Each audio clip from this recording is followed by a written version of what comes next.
My name is Dom Douglas, and I've been playing Magic the Gathering for what seems like forever, but in fact it's only been on and off for about 30 years. With that comes an expectation that I'm the best player ever. You couldn't be any more wrong in that statement. What I do like, however, is having a lot of fun. Whether it be playing Limited, Draft, Commander, Standard when I get the chance, Arena, Magic the Gathering Online, it doesn't matter as long as a good time is had. And with that, I have some opinions, not just of Magic the Gathering, but also video games, comics, maybe even a TV show or two. This is the Goblin Grenade Podcast.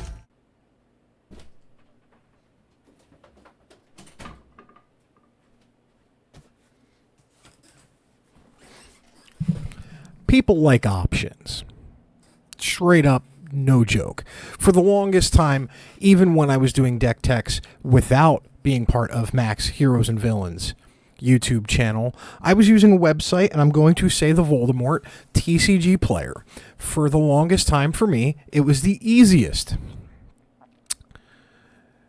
way. I used to use Star City Games before that, and I just never really liked the prices of Star City Games that much.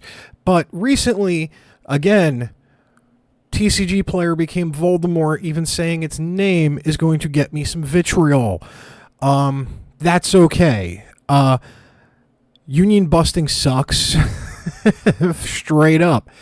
Unfortunately, unless you get these prices from your local game store for the deck tech this video is going to be about, online is it. So this made me think, okay, what do I do? Well, we're going to have in these deck techs 4 different prices from 4 different websites. Straight up, that is all the options that you will get, that you could have feasibly when it comes to choices that you, the consumer, can make. Because you can vote with your wallet all the time. Whether that's supporting your local game store, which is the best, or through sites like, unfortunately, Voldemort TCG Player, or something that just recently came into my brain, gray matter, Mana Pool, manapool.com. Now, thing is that none of these are sponsors. Do your own investigations. I did a bit for Mana Pool just to make sure everything was okay. On the up and up. I cannot guarantee results here on delivery. I simply can't. I've had one problem in the few years I used TCG Player. I had exactly one problem in the 3 years I used Star City Games. And that was usually Star City Games was an order every 4 to 6 months. TCG Player was an order every 2 months on average. And nothing huge, nothing big, usually small, just picking things up like the slow fetch lands, the slow fetches, the, stuff like that. So on this video, which is my budget brew for Chocobos in Final Fantasy Magic the Gathering, we're doing 4 websites. Those websites, TCG Player, Card Kingdom, Star City Games, and Mana Pool. And now, onto the deck tech. The prices will be on the screen here, folks, and we are going to start with Bushwhack. Bushwhack is for 1 green. It's a sorcery. We get to choose one. Search our library for a basic land card, reveal it, put it in the hand, and then shuffle. Or we can fight another a target creature we control fights another target creature we don't control. Now, there's 2 things with these budget brews. We either get really good support, we go all in on the theme and get very little support, or sacrifice some of the theme to get a little bit better support. With this particular deck, we are all in on the theme with very little support. In green, what does that mean? Fights, where a creature does damage to another creature and then that creature deals damage back to that creature. Or bites, where one of our creatures just attacks another creature, deals damage to it, nothing against us. We have to sacrifice for the theme here because the theme is that potent of a strategy. But we do have 4 copies of Bushwhack, and most of the time we're getting a land with this. But sometimes a big creature comes out on the field that we have to handle, so that fight actually helps us in the long run. We play 3 copies of Llanowar Elves for 1 green for a 1/1 elf druid that taps to add 1 green mana to our mana pool.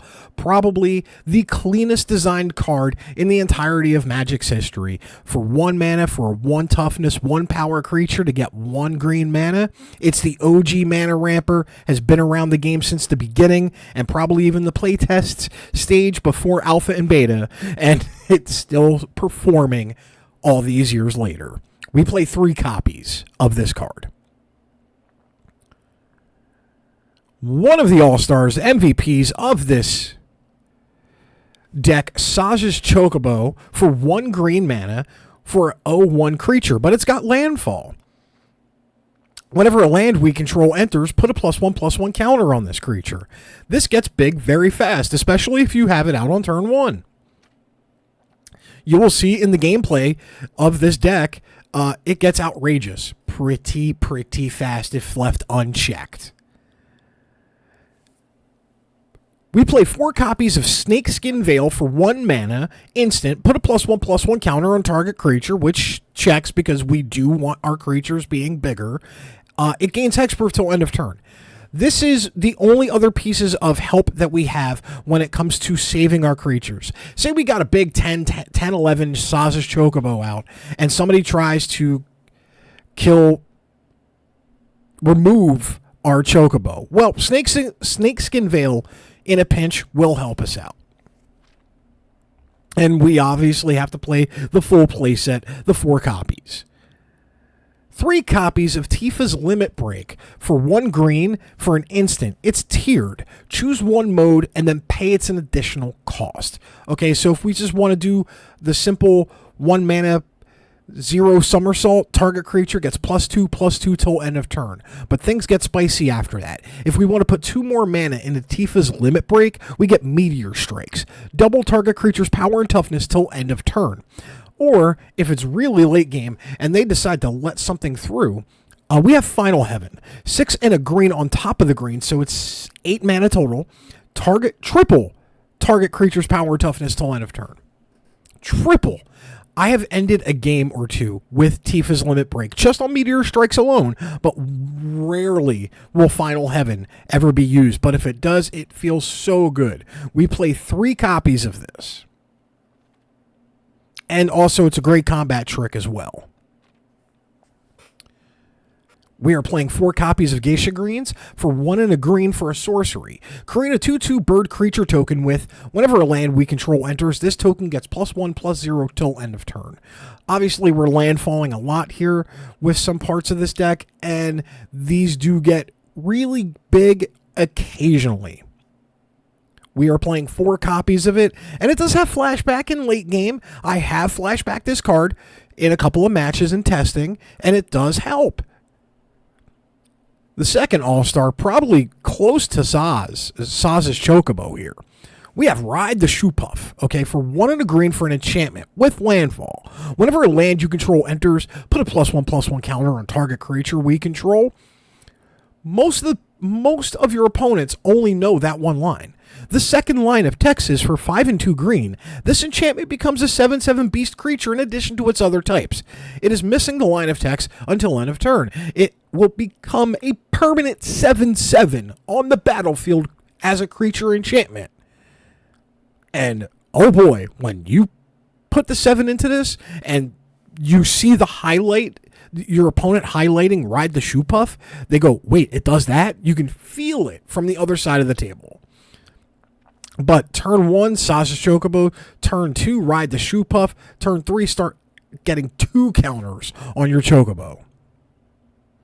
We also play 3 copies of Sidequest, Raise a Chocobo, for 1 and a green for an enchantment. When this enchantment enters, create a 2/2 green bird creature token with, whenever a land you control enters, this token gets +1/+0 till end of turn.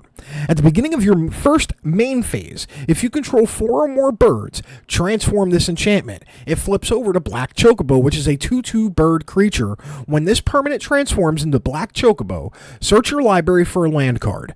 Put it onto the battlefield tapped, then shuffle. This also has landfall. Whenever a land you control enters, birds you control, all birds you control, not just this one, get +1/+0 until end of turn. This doubles up. So if you have that 2/2 green bird chocobo that gets +1/+0 whenever a land falls, and then black chocobo flips it over, now all your birds are getting +2/+0 for every land that you fall.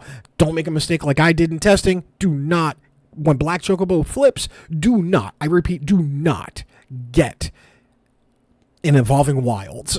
Because it does, remember, the land does come into play tapped.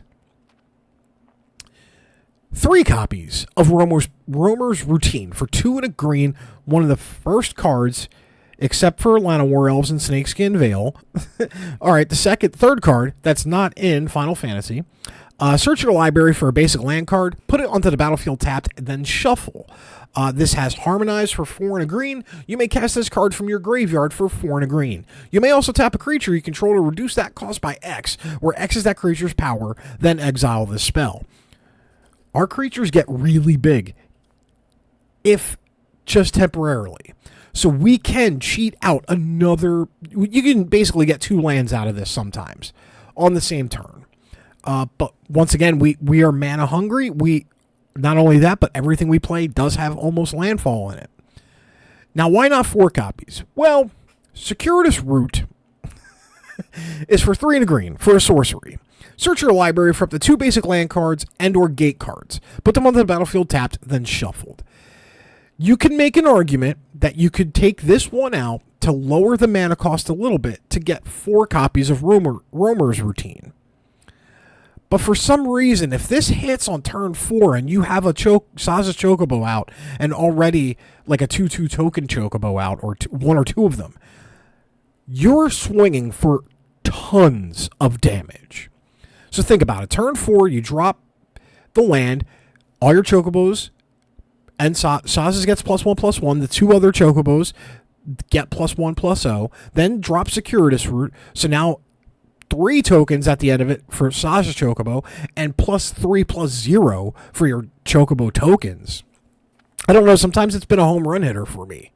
But we only play 1 copy of it because I don't know. It's probably the easiest card to get rid of in upgrading. 3 copies of Summon Fat Chocobo for 4 and a green for a 4/4 enchantment creature Saga Bird. As this saga enters, and after your draw step, add a lore counter. We have to sacrifice this after the 4th lore counter. So in Final Fantasy, you have the summons and whatnot. This is from Final Fantasy VII. But the first step is work. Create a 2/2 green bird creature token with whenever a land you control enters, this token gets +1/+0 till end of turn. And then steps 2, 3, and 4. Kerplunk. Creatures you control gain trample until end of turn. This also counts Summon Fat Chocobo as well. And it's a 4/4, and you at least get 2 swings at it before you have to sacrifice it at the end step. We play 3 copies of it because 4 is a little too much, and it does increase our mana value ever so slightly.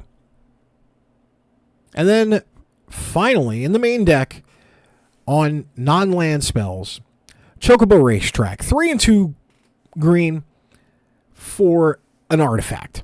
Whenever a land you control enters, create a 2/2 green bird creature token with whenever a land you control enters, this token gets +1/+0 until end of turn. We play 3 copies of Chocobo Racetrack. And this is basically our stabilizing late game interaction for mid-range or control decks if it comes through, because as long as the racetrack is on the field, all we got to do to get a creature is just to play a land. And sometimes that's all we need to do is just to continually get creatures on the board to fight against the mid-rangey decks and to fight against the control decks. I was on the fence about putting 2 or 3 of them in this deck, and eventually I wound up with 3 because you really do want this in the control style matchup. We play 17 forests and 4 Evolving Wilds. Evolving Wilds, sacrifice this land, search your library for a basic land card, put it onto the battlefield tapped, then shuffled. This is technically a double landfall trigger for all of our deck that does have landfall. Now, for the price of this deck, I also like to do sideboards. Why? Simple. I feel 75 cards, 60 main, 15 card sideboard is your typical standard deck. And with these budgets, I appreciate having sideboard options. So we play 2 copies of Hard Hitting Question. For a green mana, for a sorcery, target creature you control deals damage equal to its power to target creature or planeswalker you don't control. This is the bite that I was talking about earlier. I like to put it in the sideboard because we're not that focused, but this helps the mono red matchups, the very fast start decks. If it's soldiers, if it's equipment, if it's mono red, if it's Is It Prowess, Jeskai tokens, anything that gets a fast start, you want a hard hitting question to at least slow them down. We play 4 copies of High Stride. Target creature gets +1/+3 and gains reach until end of turn. Untap it. So say we turn sideways on turn 4 with everything against an aggressive player, and they decide to crack back with us with, attack with the combo of Monastery Swiftspear into a burn spell into Monstrous Rage. We can just High Stride one of our creatures, and at least hopefully it survives and we don't get any damage dealt to us. But if it doesn't survive, it will suck up a lot of damage because that +3 on the toughness factor, it basically negates Monstrous Rage. An odd inclusion in this deck, we play 4 copies of Tough Cookie. Tough Cookie is 1 and a green for an artifact creature food golem, for a 2/2. When this creature enters, create a food token. What's a food token, you may ask? Well, it's right there. 2 and tap to sacrifice this token, you gain 3 life. Okay, that's going to help a lot of the aggressive decks out there. And then 2 and a green, until end of turn, target non-creature artifact we control becomes a 4/4 artifact creature. Basically, we're targeting our food. Or Chocobo Racetrack if we're feeling really spicy. And then 2 and tap this, sacrifice this creature to gain 3 life. So we can make 6 life. We can gain 6 life off of a 2 drop with a 2/2, but we have to split it up into 2 other turns and use 4 mana in total. But that 6 life is more important than you think, and especially in the more aggressive matchups. We play 3 copies of Wear Down. If my mouse can cooperate here. We play 3 copies of Wear Down for 1 and a green for a sorcery. We can gift a card. You may promise an opponent a gift as you cast a spell. If you do, they draw a card before its other effects. Destroy target artifact or enchantment. If this gift was promised, instead destroy 2 target artifact or enchantments instead. I am okay giving an opponent a card to destroy 2 artifacts or enchantments. But if not, we can at least get rid of 1. That card could come back to bite us, but you know what? If we have to gift them a card, I think the problems that we are answering are more than worth it because we are in danger at that moment in time. And then finally, 2 copies of Vivien Reid. For 3 and 2 green for a legendary planeswalker Vivien with 5 loyalty to start. +1, look at the top 4 cards of our library. We may reveal a creature or land card from among them and put it into our hand. Put the rest on the bottom of our library in a random order. -3, destroy target artifact, enchantment, or creature with flying. And the emblem that we get, which will never happen, you get an emblem with creatures you control, get +2/+2, have vigilance, trample, and indestructible.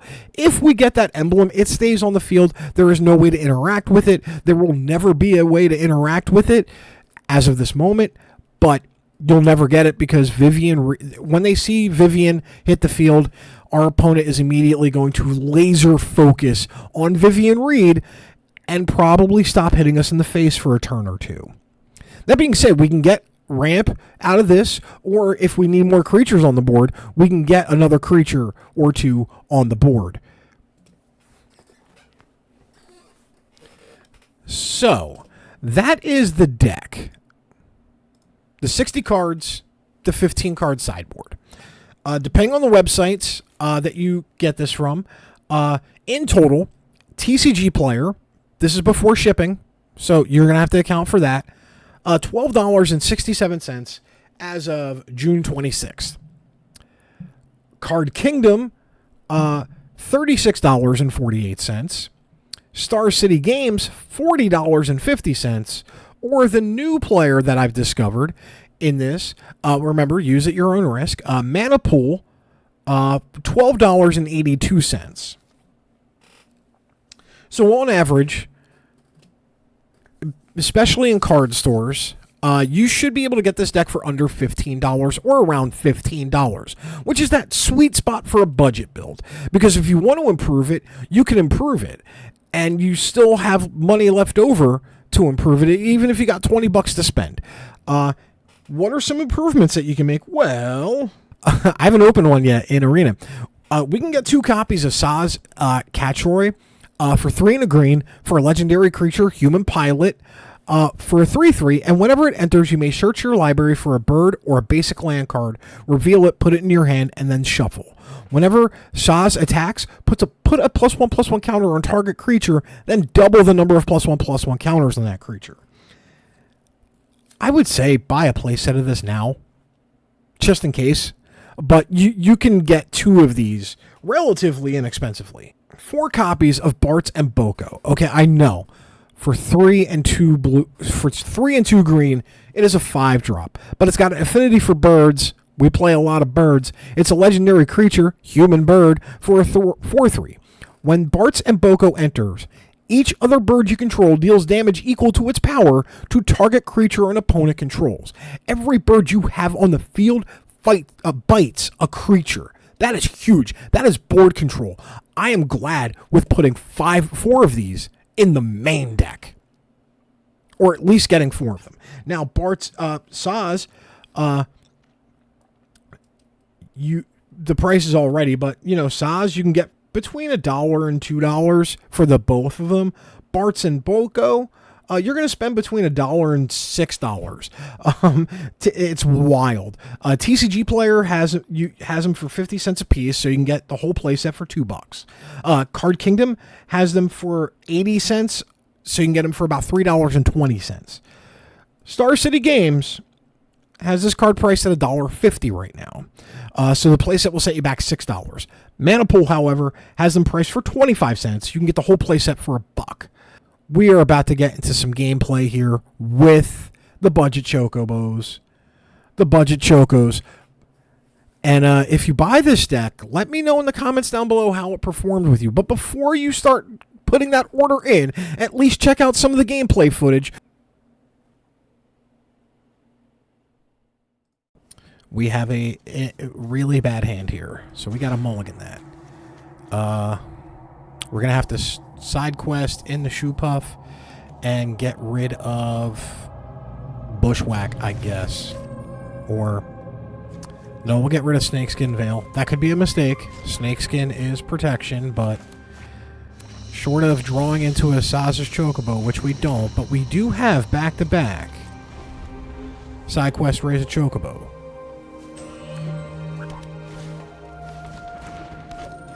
Opponent plays Elves. Elves again. I am not liking this. I think...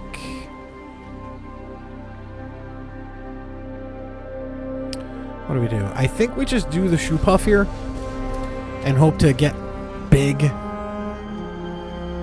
Chocobo for a blocker for whatever our opponent wants to do. Because they now have 5 mana. Yep, they're Summon Titan. Oof, that's going to be rough. And they are playing a more expensive version of our deck.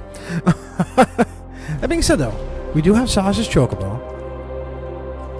We do have that. This does have Trampopolis, which is really bad for us. I think we raise a Choco and at least prevent some of the damage. Did they not hit a single land? They did not hit a single land. So, Summon Titan. Yeah, they're playing the more expensive version of our deck.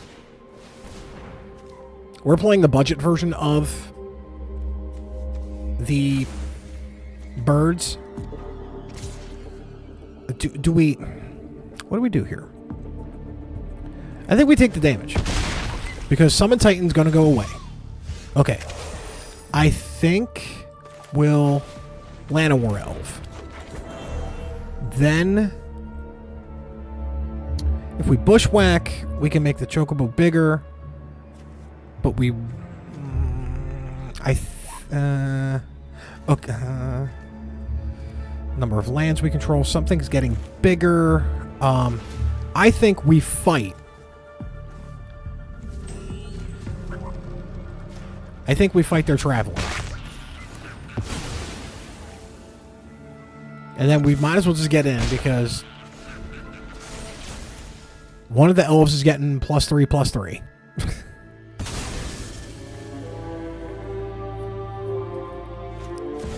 Buster Sword? Deals combat damage, draw a card, then you make cast. Yeah.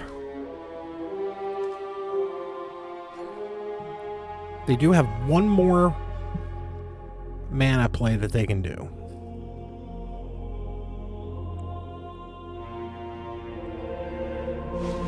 And that's a Choco Kick. And yeah.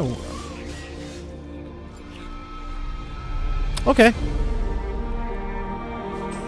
We're not completely dead yet. That being the case, though, we will have to unfortunately Circuitous Route, making our Llanowar Elf a 3/3. Didn't want to do it because they're going to equip the Buster Sword and really take us to task. Maybe they equip the Buster Sword to the Chocobo? Nah, they don't. So let's see what bad things are about to happen to us.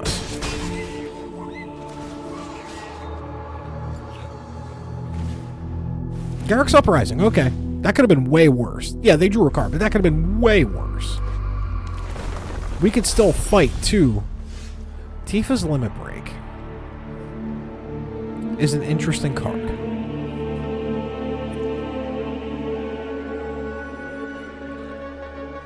We can double, but that won't help. We can, I guess, raise another Choco. That's got trample. We can Tifa double the Llanowar Elves' power and basically get a really good block in. Now, was that the exiled one? Yes, that was the exiled one. So, reveal the top card. If it's permanent, put it in your hand. Yeah, it's a Hydra. So they're cooking on the top tier +1/+1 counter deck right now. They opted not to. I will gladly take this trade. I will gladly take that trade. Now, we can summon Fat Choco while still keeping up a limit break. So we're not completely dead. We're almost there, but we're not completely dead because Elves has trample.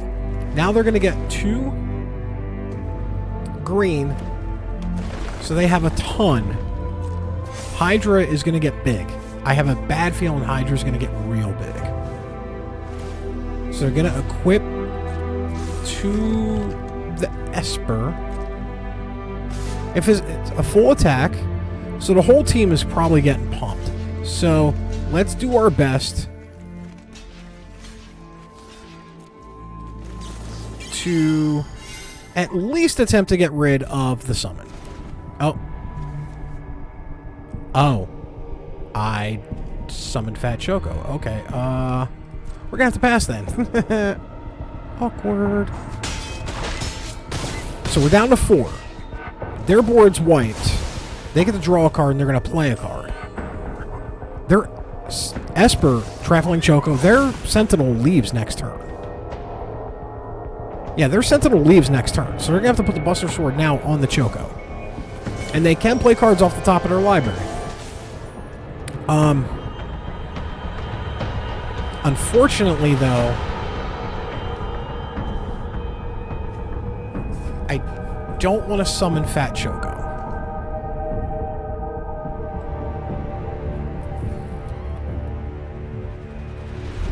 If I summon Fat Choco, this one dies after draw. Beginning. First main. This is a rough call, but I think I'm just gonna let him know I'm thinking. Esper dies. Chocobo could die as well. I play this. I lose the ability to limit break and double power. But you know what? We'll get 2 8/8s up there. It was a tough call between that or keeping the limit break up, knowing that it's going to be an 8/6. But we do have... Now it's a 9/7.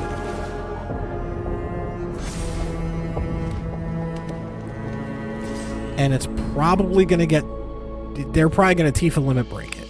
So, I think we just have to, unfortunately...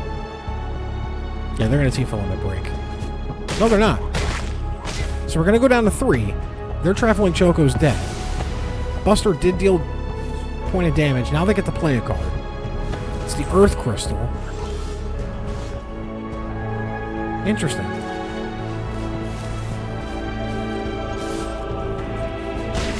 Very interesting line. We still could be dead, but if we... Alright, there's another Traveling Choco. We can get 2... And it gets transformed. Okay. Okay. Okay. Okay. Okay. So, we're going to have 2 of those triggers. Did we just accidentally win this game?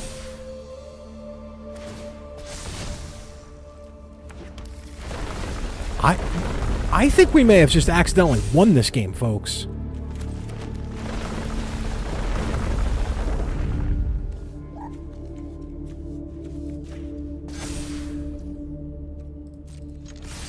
I think we just accidentally won this game.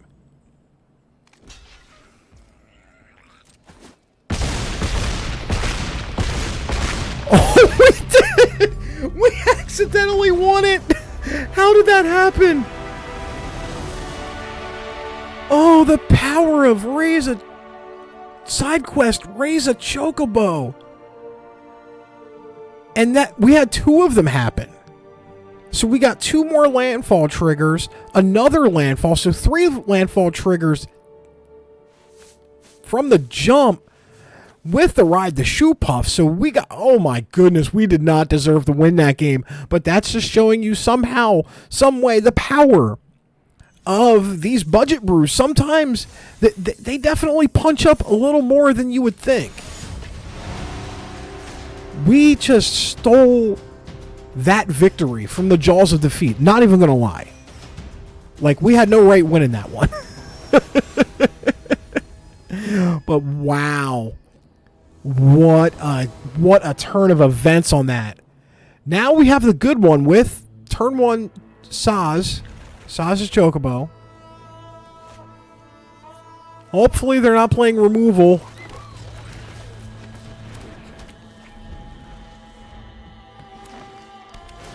Okay, they're going to be playing some removal. Now, I think we do this. We Llanowar Elf. Then we Bushwhack for a basic to keep the basic lands going. And let our opponent know if they get removal or if they have removal, they're going to have to use it on our Chocobo.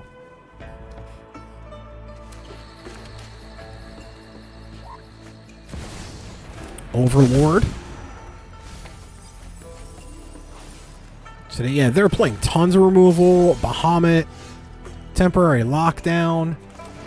So we probably have this turn to get something going. So let's maximize as much as we can.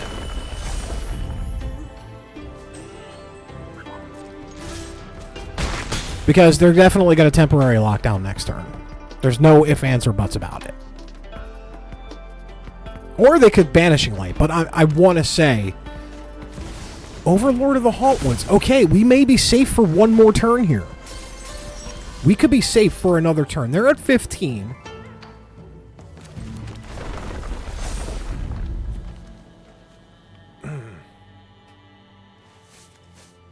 Double 8.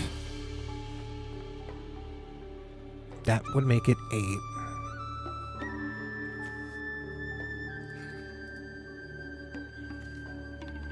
I think that's what we have to do. I think that's what we just have to do. We have to double the Sazh's Chocobo power and just get as much damage as possible. Make them down to 6. Next turn, if we draw a land, then we can racetrack, but I think it's a board wipe incoming.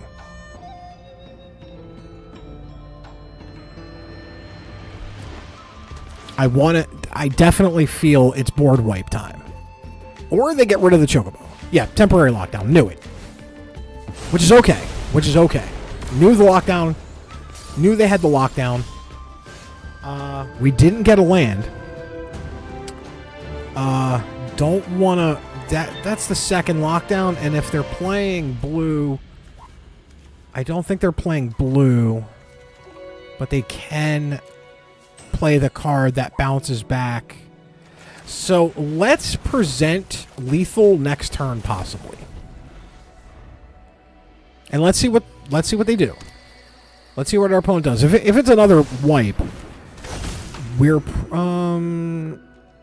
Lifelink Ward 2, beginning end step, return a target enchantment from the graveyard with a finality counter, and it's going to be a temporary lockdown. That's game.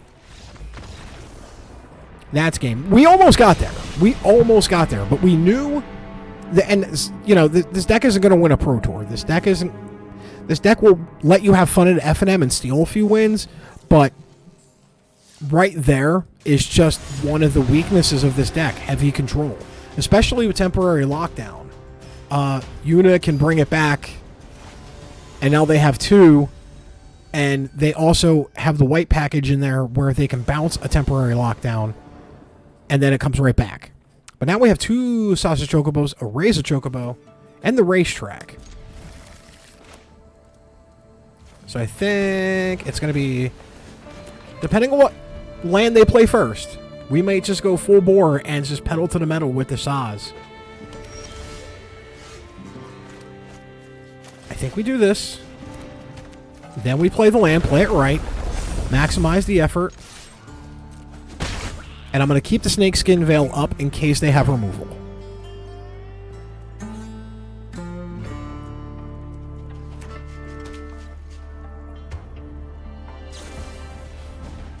Yeah, but I knew it. That's why I kept snakes. That's why Snakeskin Veil's in the deck, folks.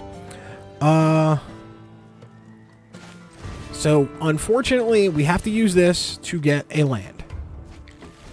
We shall get a land. We will have a Sidequest Raised Choco. We will now get in for 5. One of our Chocos will now die.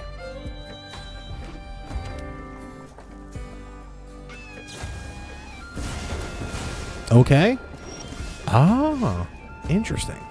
I will Gysahl Greens. Then we will do that.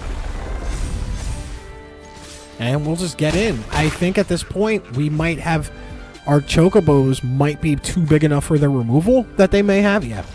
Too big for removal. Shocks. The key to that victory was using the Snakeskin Veil when they try to shock the one Chocobo. But, 2-1 so far and best of ones. But, you could take this also to an FNM. And, as I said, you're not going to win a Pro Tour. You might not even win an FNM with this deck. But what you will have is a focused deck that knows what it wants to do and how to go about doing it. And you will have fun instead of just slamming a random pile of 60 to 75 cards together. Oof. What do we do? This is one of those weird ones. We have a big top end with decent ramp, but we don't have. But we have Shoopuf and Greens. You know what? We're going to keep it because turn 1 is Llanowar Elves. Turn 2 will be Ride the Shoopuf. Then we'll play the Greens. Let's do it correctly. Play the Shoopuf first, then play your land, then pump your Llanowar Elves. Now, I see the Cove, the blue-white, the Azorius. We're going to make our Llanowar Elves be a problem. They have a counter in hand. So let's expose it. No, they don't. Let's get this. Let's put it on that.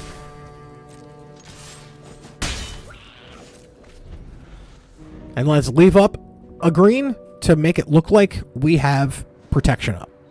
Even though they don't know. But this could be a temporary lockdown.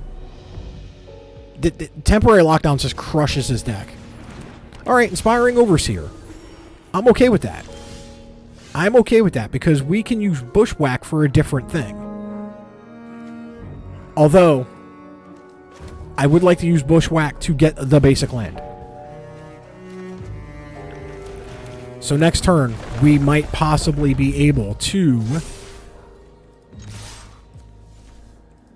Chocobo Racetrack.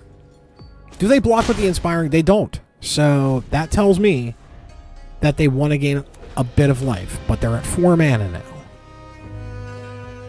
So that could be a multitude of removal packages, Banishing Light, Stasis Snare. Okay. The token? Cool. Double cool. Now, but I think we just got to Chocobo Racetrack and take a turn off and hope that we get a land. So now we're set up for late game shenanigans.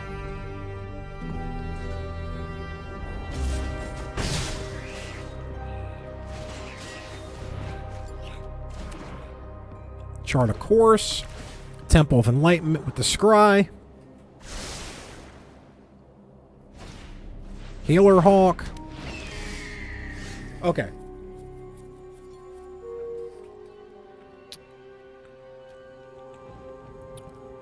I think I just got to cast the Summon Fat Chocobo. And next turn, Sazh, and then Sidequest Raise a Choco.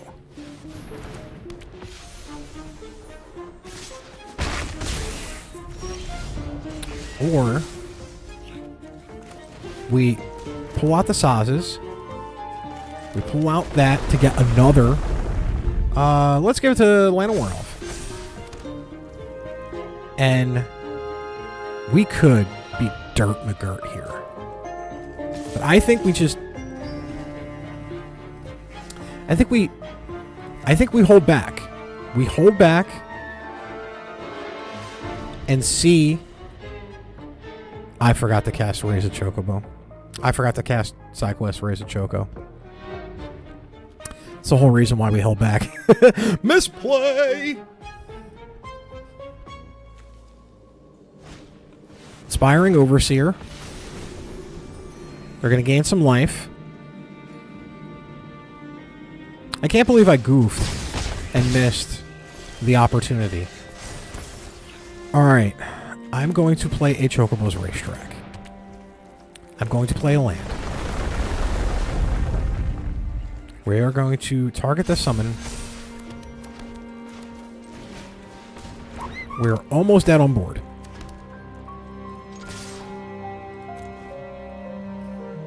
We are almost dead on board.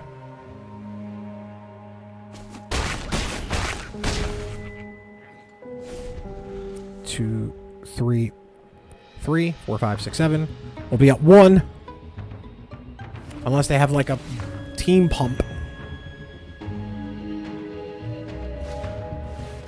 Oh, it's what we didn't need. Alright, well, GG's. Yeah, the misplay cost us that, but you can see what this deck wants to do. 2 and 2, I think.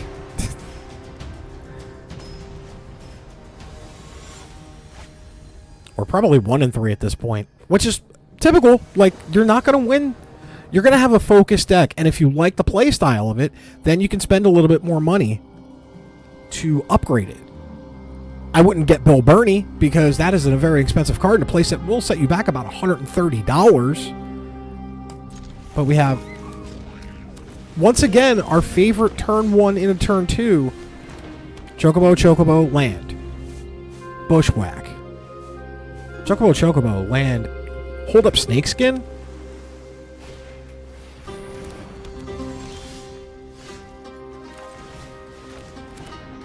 Yeah, I think that's what we do. Chocobo, land, hold up Snakeskin.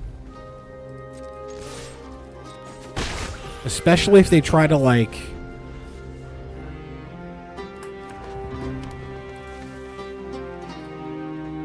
exile it or anything. Alright. Interesting. Okay, so now we can do this. I will Sidequest raise a Choco to get another Chocobo out. We'll attack for that 4, and then we still have up Snakeskin. Return another non-land permanent to its owner's hand. They are going to focus on that. We will Snakeskin Veil.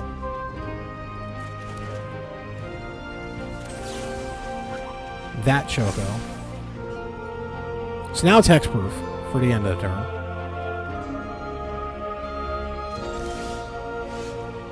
This is going to get nasty. It's going to get real nasty.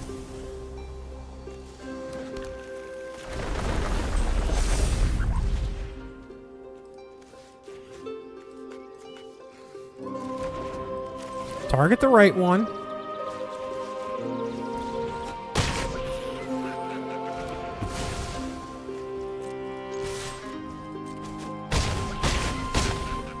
Get him down to 2. Have lethal on board. Snakeskin Veil up. And there we go. This deck wants to be very aggressive. You want very aggressive, but also with the Fat Chocobos and the Summon Chocobo and the Chocobo Racetrack, we have the ability to grind out a game or two, or at least have a shot at getting into late game, having stuff to do.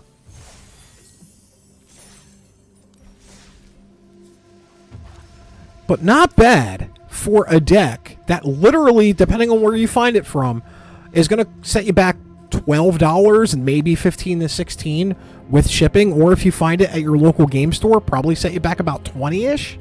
But yeah, like and that's sideboard included, folks. Remember, this has a sideboard in it as well.